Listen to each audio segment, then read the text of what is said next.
Well, where do I start? I mean, in relation to, I guess, where our relationship started, it was with the label Tribe Records, and we've collaborated in events over the years.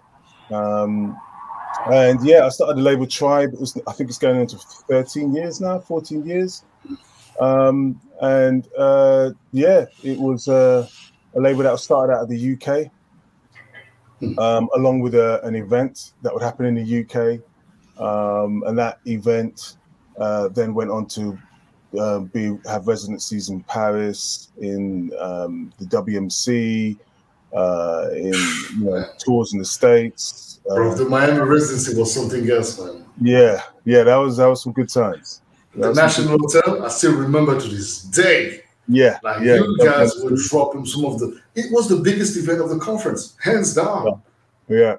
I think that was our first year. I think that was when it kind of really exploded. I think maybe because it came with a different sound, and that sound. The packaging as well. The packaging was really great as well, man. Cool. You guys already understood at the time just the concept of packaging it. Yeah. Well, branding, as we know, is so important, right? To our game. You know what I mean? And for me, it's always been about, if you're going to do a label, if you have the means to do it, you've got to have an event that goes alongside that, because it will expand your audience. It will always bring in a fresh audience, and and like I say, have your branding out there. You know what I mean? So spreading the word about what it is that you were doing. So WMC, I think it was 2010 or 2011. I'm getting old, man, so I don't remember all the years. But I think it was.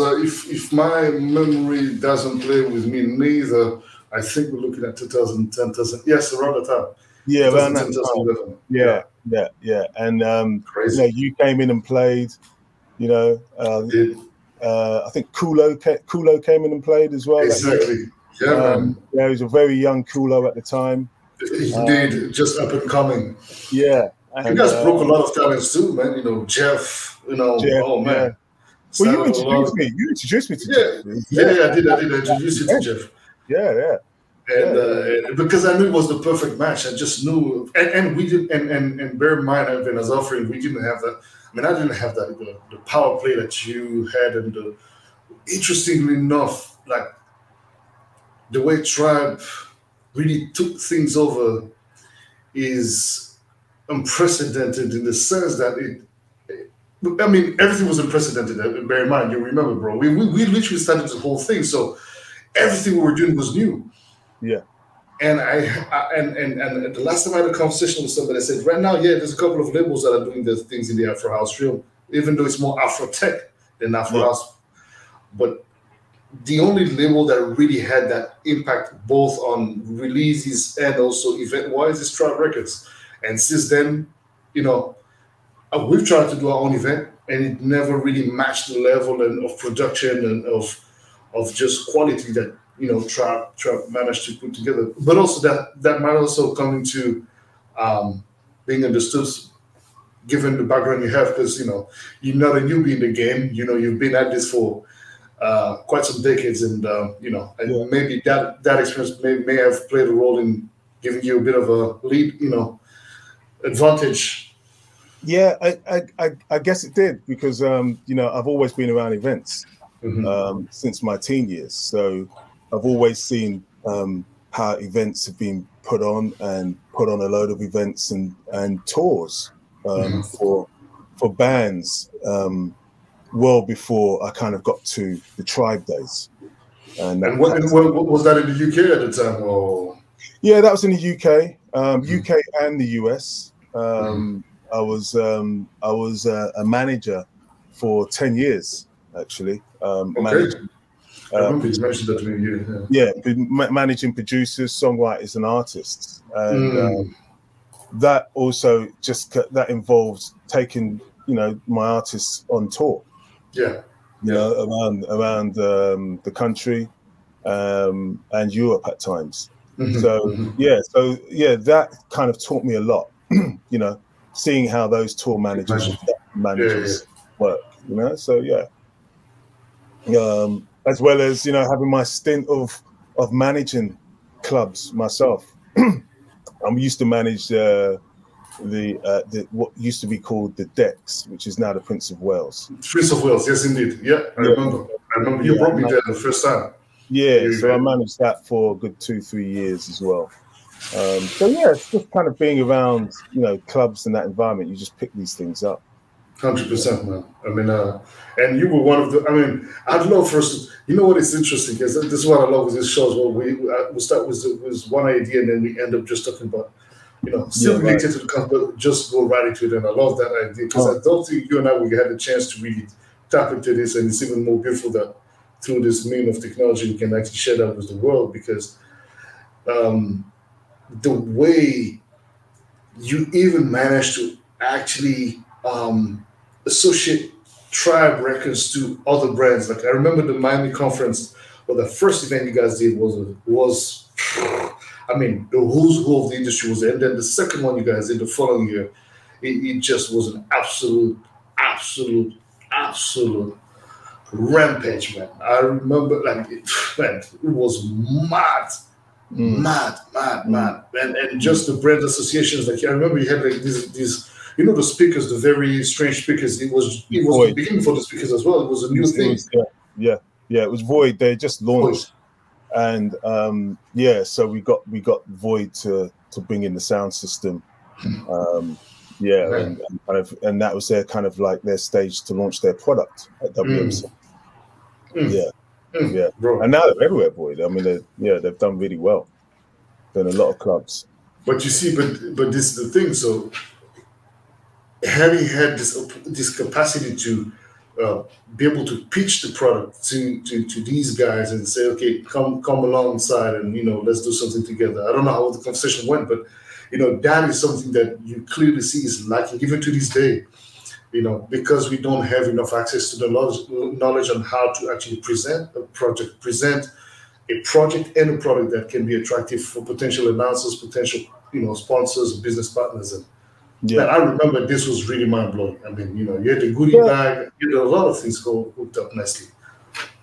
Yeah, I think it's about kind of aligning yourselves with people who are just starting out the same way you are. Because I think a common mistake people make when they want to try and go for sponsorship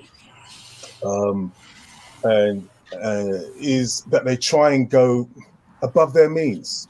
You know what I mean? And they try and go to a provider who isn't really going to take that much notice of them. Whereas if you try and find providers who are kind of like also keen and enthusiastic to get their product out there, then you have a partnership, and then you have you know, you're exchanging something that's equal.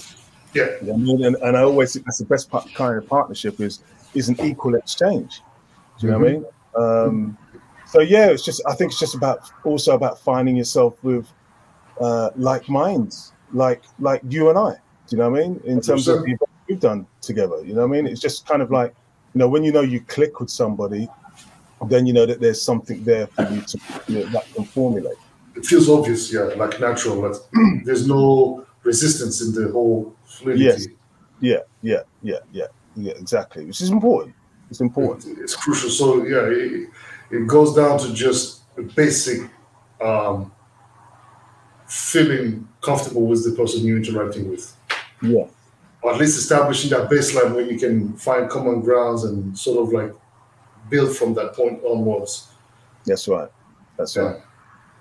Social skills. Not everybody has those. No, and they definitely need to be worked on within our industry for sure. Let's actually welcome DJ Butter ATL indeed, who has extended some greetings our way. And big fan of yours. Papa Keisha, the legend himself. Salute Kings. Salute back at you, brother King K. Brian Smith also saying proud of you, brother. So yeah, man. Bless. I want to. circle back since we're talking about events and stuff. So I think it was last week. Last week I spoke on it was last week or the week before. I spoke on Afro House and I spoke on how our first interaction came about, at least from my recollection, was that email you had sent. It was one of our first like exchange where you sent me an email with two promos. It was the track that you did with. It was the one with Nathan Adams, Circles, I think. And then it was that other track that was very ancestral. He had like all these references, that all the proper references that speaks to to Boddhi Satva soul. And I remember I was like, oh, and and I was getting excited. I was like, yo, is this for thing? You're like, no, that's for that. I'm releasing these. And I remember, man, you came with oh man, with the energy, huh? I was gonna say, because I mean, those are MySpace days. Those are MySpace days, bro. Yeah, I remember I sent my Yahoo.com email. Yeah. And I reached out to you on MySpace, and that's where we communicated. It was. Yes, that's where we communicated first, because I'd become aware of what you were doing, and I was so inspired by what you were doing. Do you know what I mean? I was just, I need to know this brother. Because what you were doing, I hadn't heard from anywhere, So I just reached out to you and just said, I just need to share what I'm doing with you just to kind of connect. I just felt at the time, I just returned from Gambia. Not so long. I was producing a djembe group in Gambia, and what that track that you speak of, the other one, it was Mandinka. Yes. That was something which I made whilst I was in Gambia. So this record, that were there, and just kind of like, whilst I was doing the production on what they were doing, I said, okay, well, I'm here, man. I'm in the motherland. I need to get some other material for me to make something else. I was just so inspired by being there, and that's how that came back. And that was that track, and it was a Mandinka tribe, if I remember correctly, which is why Mandinka tribe. I think that was that was a tribe who the djembe drummers were from that tribe, and that's why I honored them. And called it upon the called the track there. Man, that record, I recall it to this day, man. I recall the feeling that I had when I heard both records, and I was just like, man. Thank you, brother. Thank you. Yeah.